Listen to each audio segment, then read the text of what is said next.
ભાગવત એક વસ્તુ શીખવાડે, મૃત્યુને મારી શકાતું નથી, મૃત્યુને કેવલ સુધારી. જેણે જેણે મૃત્યુને મારવાની કોશિશ કરી એ બધા મર્યા, અને જેણે મૃત્યુને સુધારવાની કોશિશ કરી એ બધા તર્યા. કંસે મારવાની કોશિશ કરી તો કંસ મર્યો, પરીક્ષિતે મૃત્યુને મારવાની કોશિશ. અગાઉથી બંનેને સમાચાર હતા, 7મા દિવસે મૃત્યુ થશે, પરીક્ષિતને સમાચાર, કંસને સમાચાર છે 8મો ગર્ભકાળ થશે. કંસે મારવાની કોશિશ કરી તો મરી. પરીક્ષિતે મૃત્યુને મારવાનો પ્રયાસ ન કર્યો, સુધારવાનો પ્રયાસ કર્યો તો તરી. અહીંયા કહ્યું કે કોણ લેવા જાય, એને પસંદગી ઉતરી અક્રૂરજી, અને અક્રૂરજીને તો આખી રાતની ઊંઘ જતી રહી. અરે મારા કયા એવા પુણ્યો હશે કે પ્રભુને પધરાવવાની સેવા. જો જ્યારે પણ આયોજન હોય ને તમને કોઈ સેવા મળે તો સેવાને પણ જોખવા ન બેસતા. આને તો ભીતરની સેવા, અમને તો બહારની સેવા, આને તો સ્ટેજની સેવા, અમને તો વ્યવસ્થાની સેવા. સેવાને આગળની, પાછળની, અંદરની, બહારની, નાની, મોટી આવા વિશેષણો જોડી સેવા શબ્દનું અપમાન કરે. સેવા એ સેવા, સેવા શબ્દ પોતાનામાં પૂર્ણ છે, એને કોઈ વિશેષણની જરૂર નથી. તમે કેટલા પણ ભગવાનની નજીક ઉભા રહ્યા, પણ કોણ જાણે ભગવાન પાછળથી આવીને કૃપા કરવાની શરૂઆત. આપણને ભગવાન પાસે આગળ જતા આવડે છે, પણ ભગવાનની નિકટ જતા નથી આવડતું. ચારને ધક્કા મારી આગળ આવી શકાય, પણ ભગવાનથી કેટલા દૂર થઈ ગયા એ તો આપણને ખબર ન પડે, કારણ કે કેટલાને જ મારી દીધું આપ. એટલે આગળ આવવાની કળા ન શીખતા, નિકટ પહોંચવાની કળા, કે પ્રભુની નિકટતા કેમ મેળવવા. આ જો આવડી ગયું તો છેલ્લા ઉભા રહેશો ને તો પહેલા નજર ઠાકોરજીની તમારા પર પડશે. એટલે ક્યાં ઉભા છો એ ન જોતા, સેવામાં ઉભા છો.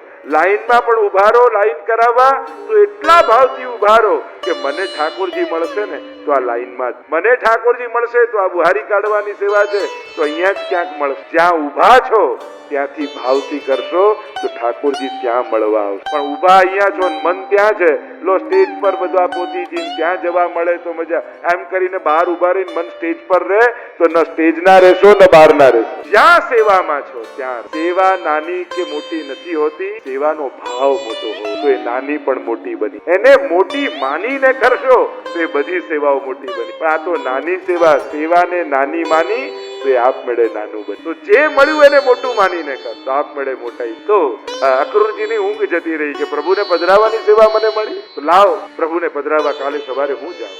રથને તૈયાર કર્યો, આખી રાત નીંદ નથી આવી, સવારે તૈયાર થઈ, રથની લગામ ખેંચી, ગડગડ ગડગડ કરતા રથ તો ધીમો જાય છે, મનોરથો વધારે ઉતાવળાય. અરે ત્યાં પ્રભુ કેવા લાગતા હશે, મને શું કહીને બોલાવશે, શું કરતા હશે પ્રભુ, કેટલા મનોરથો. સંધ્યાકાળનો સમય છે, પ્રવેશ કર્યો અક્રૂર, અને અહીંયા ઘણી બધી ચર્ચાઓ છે. પ્રભુ મળ્યા છે, રાત્રિના ભોજન કરવા બિરાજ્યા છે, અને કહ્યું કે હું પ્રભુને પધરાવવા આવ્યો છું. પ્રભુ તો પ્રસન્ન થઈ ગયા, હા ઘણા દિવસથી અમને પણ મથુરા નગરી જોવાની બહુ ઈચ્છા છે. બાબા હું જાઉં? હા ભલે જાઓ, વહેલા આવી જજો. બધાની હા પડી. યશોદાજીએ મુખ ફેરવી. મૈયાને મનાવવા ઠાકોરજી જાણે છે બહુ કઠિન છે. માં હું મથુરા જાઉં? અરે બેટા તું ભોજન કરવા લે, હજી માખણ વધારે આવ્યો. વાત ફેરવી. માં હું મથુરા જાઉં? અરે આ તારું સરખું તો કર, પીતાંબર કેમ આડું અવળું ચાલે પહેર્યું? વાત ફેરવતા જાય. માનો પાલવ પકડીને કહ્યું, માં હું શું કહું, હું મથુરા જાઉં? અને જ્યાં ચહેરો ફેરવ્યો યશોદાજી માંથી દળ દળ. લાલન એક રાત્રિ પણ તને અલગ નથી રાખ્યો, તો માં હું વહેલો આવી જઈશ. ક્યાં હૃદયના ઊંડાણ માંથી અવાજ આવે છે કે લાલા એક વાર તું વ્રત છોડીને જઈશ ને પછી ક્યારે પાછો નહીં આવે. માં હું તને સોગંદ દાખાવું, વચન આપું છું, તું પાછો આવે, મને જવા દે, નહીં તો તું મારું મરેલું મોઢું જોઈશ.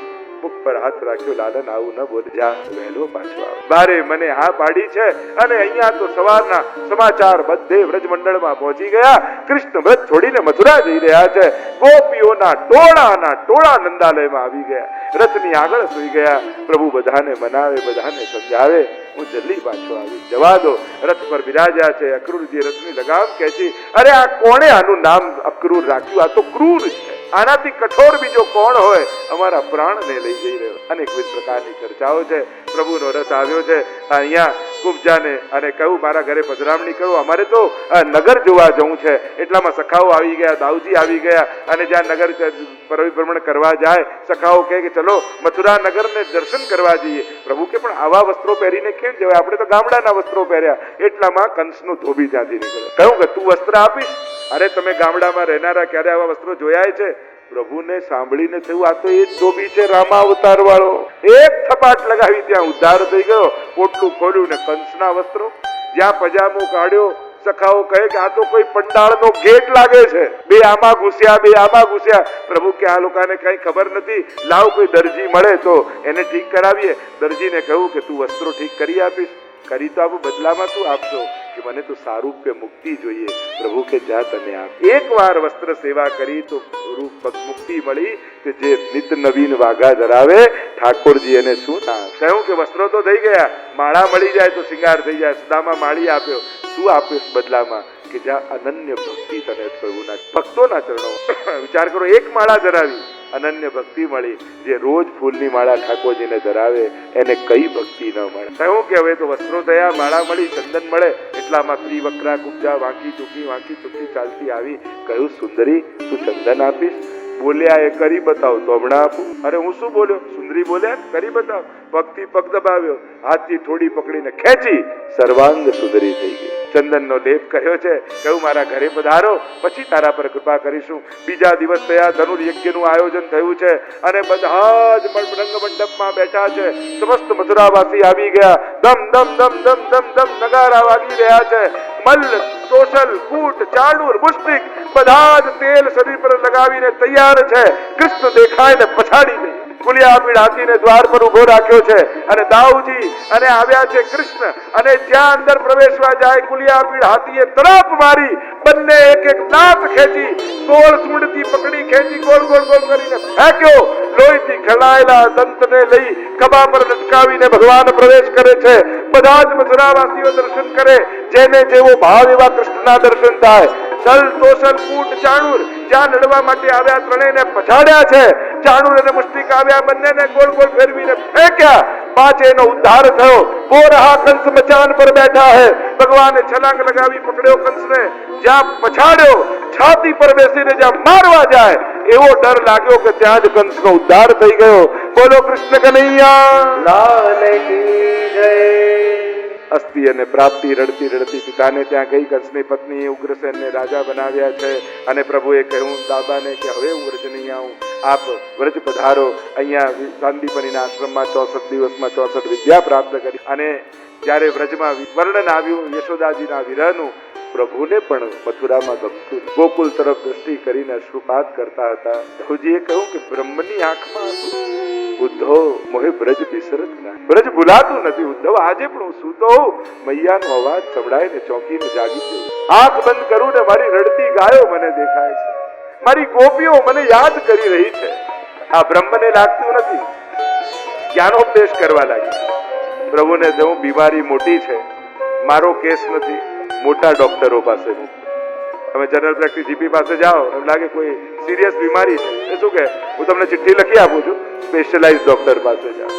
પ્રભુને થયું કે આટલો કઠોર મારાથી પીગળે એવું નથી, આ તો પ્રેમના ગુરુઓ પાસે મોકલવા પડશે, ત્યારે જ પથ્થર પીગળશે. ઉદ્ધવ તું મને જે સમજાવે છે ને એમ કર, મારી ગોપીઓને આ બધું સમજાવી આપ.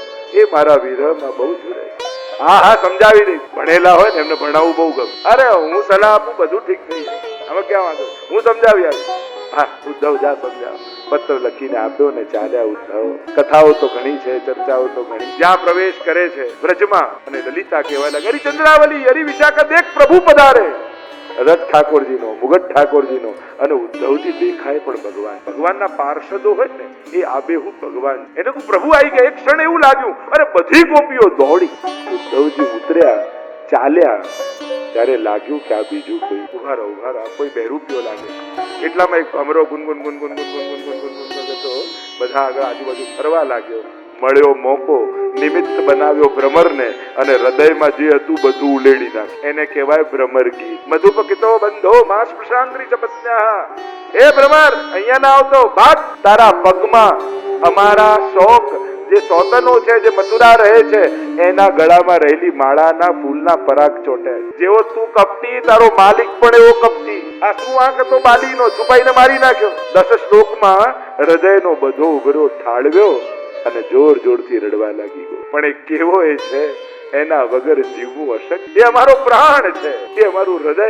ઉદ્ધવ સમજાવે કે મને કૃષ્ણએ મથુરાથી મોકલ્યો છે સંદેશો લઈ. અને હસવા લાગી. કોણે ક્યાંથી?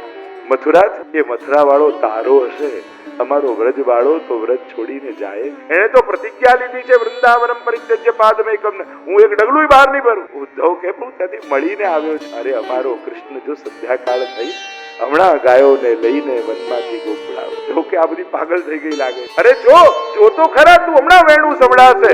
જ્યાં ગોપી એટલું બોલીને દૂરથી વેણુના સ્વર સંભળાવા લાગે. કાન ઊંચા થઈ ગયા ઉદ્ધવના. અરે આ વેણું કોઈ કોવાળીઓ વગાડતું. અરે દેખ ઉદ્ધવ, હમણાં નંદ બાબાની મોટી મોટી ધોળી ગાયો જેના ગળામાં સોનાની ઘંટડીઓ બાંધી છે ટન ટન ટન કરતા રણકાર સંભળાશે. અને એટલામાં તો મોટી મોટી શ્વેત ગાયો ટન ટન ટન ટન અવાજ કરતી ગાયોના ટોળા આવવા લાગ્યા. ઉદ્ધવ જોજે, હમણાં ગાયો હટશે, ધૂળની દમડીઓ ખસશે અને અમારો શ્યામ સુંદર વેણુ વગાડતો દેખાશે. ગાયો હટી, ધૂળની દમડીઓ બેસી અને એટલામાં શ્યામ સુંદર વેણુ નાદ કરતા કરતા દેખાયા. આંખો ફાટી રહી ગઈ. અરે હું કોઈ સ્વપ્ન જોઉં છું કે આ કૃષ્ણ કોઈ જુદો છે કે ગોપીઓના પ્રેમમાં એવી તાકાત છે કે હું તો ભગવાન હોય ત્યાં મસ્તક ઝુકાવા જાઉં. ગોપીઓના પ્રેમની તાકાત એ છે કે જ્યાં આંગળી ચીંધે ત્યાં પરમાત્માએ પ્રગટ થઈ જવું પડે. પ્રભુમાં એ તાકાત નથી કે આની વાણીને ઉથાપી શકે. પ્રેમના રંગે એવા રંગાયા. રાધાજી બેઠા છે. કહું કે છેલ્લે રાધાજીને કહું, રાધાજી એ વૃક્ષની નીચે બેઠી ચાકો સામે આવ્યા. ઉદ્ધવજી કહેવા લાગ્યા, હે રાધાજુ, આપને પ્રભુ બહુ યાદ. મને કહ્યું છે સંદેશો આપવાનો. પ્રભુ મથુરા છે. રાધાજીએ ધીમે રહીને કહ્યું, ઉદ્ધવ મારી આંખ સામે. અને ધીમે રહીને જ્યાં નેત્રો ખોલ્યા બંને કીકીઓની મધ્યમાં કૃષ્ણના દર્શન થયા. ઉદ્ધવને થયું કે રાધા અને કૃષ્ણ બે જુદા નામ છે, રાધામાં જ કૃષ્ણ સમાય. વંદન કર્યા છે સાષ્ટાંગ. ઉતાવળે મથુરા આવ્યા ને થયું કૃષ્ણને સમજાવું ને ગોકુળ મોકલું. અહીંયા શું દાટ્યું છે મથુરામાં? અરે પ્રેમ કરનારા તો ગોકુળમાં રહે છે. અને પ્રભુ પીતાંબર ઓઢી સભામાં એકલા સુવર્ણના સિંહાસન. ઉદ્ધવ આવ્યા. અરે પ્રભુ અહીંયા શું કરો છો? પ્રેમ કરનારા તો ગોકુળ છે, જાઓ, આપની પ્રતીક્ષા આપની રાધા કરી રહી છે. પ્રભુએ કહ્યું, ઉદ્ધવ મારી સામે જો. ઉદ્ધવે જોયું અને જ્યાં પીતાંબર ખોલ્યું રૂવાડે રાધાજીના દર્શન થઈ ગયા. અને સમજાયું આ બે જુદા કહેવાય છે. રાધાના રોમ રોમમાં કૃષ્ણ છે અને કૃષ્ણના રોમ રોમમાં રાધા. અદ્વૈત અને અભેદત્વના દર્શન થયા. આ કથાઓ ભાગવત. અનેક પ્રકારની અન્ય કથાઓ છે. અહીંયા 17 વાર ચઢાઈ કરી છે. કાલ યવન આવ્યો 18મી વાર જરાસંઘની સાથે અને રણ છોડીને ભાગ્યા. રણછોડ આવ્યા દ્વારિકા. અને દ્વારિકા વિશ્વકર્માજીને કહ્યું કે સ્વર્ણની દ્વારિકાનું નિર્માણ કરો. સુંદર દ્વારિકાનું નિર્માણ કર્યું છે. દાઉજીના વિવાહ રેવતીજી સાથે થયા. પ્રભુના વિવાહની કથા આવી. વિદર્ભ દેશ ભીષ્મક રાજા એકની એક દીકરી અને રૂકમણી નક્કી કર્યું છે શિશુપાલ જોડે ગમે છે કૃષ્ણ. કહ્યું શું કરું, કેમ પ્રભુને સમાચાર આપું? તો કે પત્ર લખો. અને રૂકમણીજી નારદજીએ સમજાવ્યા અને પત્ર લખવા માટે બેઠા. પહેલી વાર સંબોધન બહુ મહત્વનું. શું પ્રિય કેમ લખું? પહેલી વાર લખું છું. વિવાહ થયા નથી, નાથ કેમ લખી શકું?